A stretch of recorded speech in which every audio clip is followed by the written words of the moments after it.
Today, the eyes and ears of the 21st century are focused on new developments, new technologies, new emerging companies.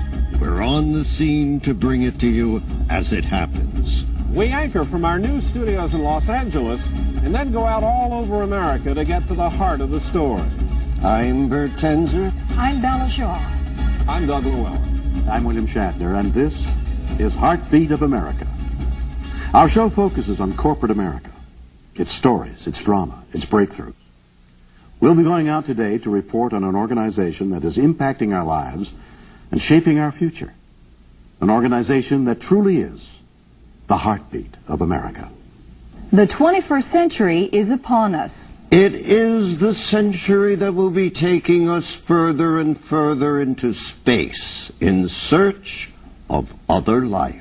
But there's a whole lot more happening in this century right here on Earth. Exciting new concepts and technologies are revolutionizing the world of business, science, and medicine, and forever changing our way of life. We'll be taking a look at that during our interview with today's guest. So stay with us as we begin this edition of Heartbeat of America. Now, over to our media desk where today's story is about to unfold. Of all the professions there are, certainly dentistry is one that has experienced more technological advancements in recent time than any I can think of. And to learn more about that subject right now, we are here with Dr. James Khazian of San Diego, who is a cosmetic dentist and an implantologist, which is an amazing field in itself, this whole subject of implantology and implants. Doctor, explain to me what we mean when we say implants. The implant is a titanium cylinder that is inserted into the jawbone, and it replaces the root of the missing tooth. If you lose a tooth, you need to replace it somehow, and we place that implant that actually replaces the root of that missing tooth, and then later on, when it integrates into the bone, we put a tooth on it. Well, you know, this is who's a candidate that would be good for them. Give me an example. Absolutely anybody who has missing tooth. Age really doesn't matter. We can place implants on people as young as 17, 18, up to any age that you can think of. I've had patients 95 years old, we place implants on them. A lot of people think that if they're a little bit old, they can't have implants, but that's not true. Implant is used primarily on older people because they have more missing tooth. So absolutely anybody can be a good candidate for implant if they have missing teeth. So take me through the process that you go through for implant. I know it's a rather timely procedure, isn't it? It takes probably about 4 to 5 months to finish an implant treatment, as we call it. If a tooth is missing, first time patient comes in, we do the evaluation and diagnosis and all those procedures, and we place the implant by a very simple surgical procedure into the jawbone and underneath the gum. And this implant, which is pure titanium and is very, very compatible with the body, it stays there for a period of 3-4 months, during which the bone grows around it and stays very firmly in bone. At that time, we expose the implant and we put a tooth on it. The most important thing about implant is that it's a freestanding functional unit that is not dependent on other teeth to hold it. It's just held by the jawbone exactly the same way the natural teeth are held in the jawbone, as the nature has provided. In the beginning, you put some substance in the gum, though, that helps fill in the bone, the hole in the bone. Is that right? It kind of has to adhere to the bone? No, it's just basically it's a titanium cylinder. A lot of times it has some screws in it. It's threaded, as we call it, and we thread it into the bone, and it just stays by itself. The first time we put it, it holds because it's threaded into the bone and it stays in there. But we need some time for the bone to actually grow around it and into the small particles that he has, and make it really firm. At that time, it's ready to be loaded, as we call it, which we put a tooth on it and becomes functional, and you can start chewing on it.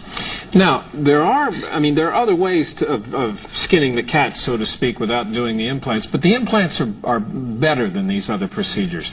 Explain to me why. Well, if you have a missing tooth, your options are get an implant or get a bridge, and in some instances you can get a denture. Let's look at the dentures. Most of us probably have seen a denture. We know how it looks like. You've seen them advertised on TV, that's for sure. Absolutely. They advertise the adhesives to hold the dentures. To hold the dentures. Yes. They are very bulky, as you know. It's a removable appliance that patients take it out of their mouths and put it back in there, and you can imagine what it does to the patient's self-image every time they take that denture out of their mouths and put it back in there. Sometimes they eat with it, the dentures click and everybody else can hear it, and the food gets stuck with those dentures, food can go underneath, and all kinds of problems involved with the dentures. But the worst of all is that the denture is either supported by natural teeth, is anchored to the natural teeth, which in time, because dentures move around, make those natural teeth loose, and so you lose more teeth, or they're just sitting on the gum, and in that case, they have no support. They have to use those adhesives that they advertise for it. And what dentures do, they actually enhance bone loss in the patients. It's interesting to know that our facial structures, our lip and our cheek and all these things that we actually see are supported by the underlying structures, which are our bone, our teeth, and most importantly our bone, our jawbone. If we start losing some bone underneath these cheek and lip, we start having sinking in and collapsing of these structures, and that causes premature aging. Your whole appearance changes. Absolutely. Sure. Absolutely. People who lose their teeth, they age much faster in their face because they have lost the underlying structures, which are teeth, and more importantly, bone. On bridges, if you want to go ahead with the bridges, to do a bridge, you have to, if there's a tooth missing, you have to cut the two adjacent teeth to almost half the size to be able to anchor a bridge in there. And you can imagine by cutting a healthy tooth to half the size, that's very traumatic to the tooth and it's damaging. By doing implants, we don't have to do any of these things. Implants is inserted into the jawbone and is not anchored to the other teeth. And by inserting that implant into the jawbone, we actually keep the integrity of the jawbone. In other words, implant prevents bone loss. This is not accomplished by dentures and is not accomplished by bridges. As a matter of fact, dentures enhance bone loss and cause premature aging. The most important advantage of implants is that it keeps the integrity of the bone and prevents bone loss, and it doesn't damage the other teeth. Yeah, you were telling me that, we were chatting a moment ago before we started, that someone who has dentures, who has lost all of their teeth, that there really would be a way to use implants for them to give them a much more secure set of teeth in their head. How would that work? Well, people who have lost all their teeth and would like to continue using their denture, but their denture is loose, we can place some implants that is used as an anchor to keep the denture in place. That way the dentures don't move around. Or if they want, they can get rid of the dentures and place more implants and actually replace all their teeth with implants so they don't have to use dentures anymore. Are they becoming much more popular now, the use of implants? It's becoming very, very popular. People are understanding the advantages of the implants, and as the people are becoming more familiar with the advantages of the implants, they're asking for it. Before, we had to talk to the patients and explain it to them. I have a lot of patients who come to my office and they know a lot about implants and they ask for implants. So it's becoming very, very popular. You know, I can point out something here. I also am aware of the fact that, you know, just as short as several years ago, the insurance companies would not cover implants at all. But that's beginning to change now. That is slowly changing also. Insurance companies are also part of the public probably. They're realizing the importance of implants, and they're starting to accept implants as a good treatment for the patients. Because in the long run, in many respects, it's cheaper for them. Absolutely. Not only it's cheaper, it helps the overall health of the patient, sure, and prevents bone loss and facial deformities, and that's important. What's the process you go through when a patient comes in the first time to visit you?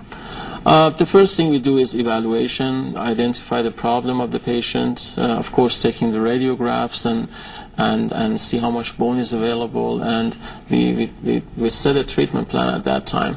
And when we want to place the implant, implant surgery is a very, very simple surgery that is done in the office, in a dental office, and in most cases, almost all the cases, under local anesthetic. If one implant is placed, it usually doesn't take more than half an hour, start to finish. It's a very, very comfortable procedure. We basically open the gum a little bit and place the implant in there and close the gum, and the patient can leave. Implants slips in the bone, and there's no function there for about 3 to 4 months. During that time, it integrates into the bone. Bone grows around it. It becomes firm. Patient comes back after 4 months, and we put a tooth on it. It's a very simple procedure. It's becoming easier and easier as the technology goes on. Doctor, there have been so many advancements in the field of dentistry. I'm interested to know how a dentist like yourself keeps up to date on all of these changing technologies. You've been practicing how many years now? 12 years. 12 years. And a lot has changed since you came out of school. How do you keep up to date? Well, I should tell you that I have been practicing for 12 years, but I have been studying for 12 years also. I consider all these 12 years studying because the way dentistry is changing is amazing. Basically every week we have something new, some new technology, and it's really important to keep up with all this technology and stay on the cutting edge. How do you do it? By spending a lot of time going to the seminars, reading books, and getting together with the colleagues and learning from each other, teaching him and learning from him, and there are a lot of schools that are involved and teaching institutes, and this just goes on. I spend a lot of time, some of my weekends, some weekdays, going to seminars to learn more and keep updated. It's very time consuming, I should say, but it's worth it. I can always provide the top technology, top treatment for my patients. It's rewarding for my patient, it's rewarding for me. You know, I was just going to ask you, and it's a very difficult field, but is dentistry, especially even cosmetic dentistry, is it a rewarding experience to practice? I think it's very rewarding. I think I feel the same way as a painter feels after he finishes a masterpiece. When I finish a cosmetic case and it's done and it's finished, I always take before and after pictures. That's a very good way of looking at it. And when I put the before and after look at it, I say, my God, I did that. It's great. It's amazing. It's very, very rewarding. And when I see a patient happy and satisfied and goes around and tell everybody, these are my teeth, that's very rewarding. Doctor, interesting indeed. Thank you so much. Thank you. We appreciate it. Thank you. Well, that's it for this edition of Heartbeat of America. We'll see you next time when we return with another story that is the heartbeat of America. Now for a final word from William Shatner. Well, that's it for this edition of Heartbeat of America. I'm William Shatner. Thanks for watching.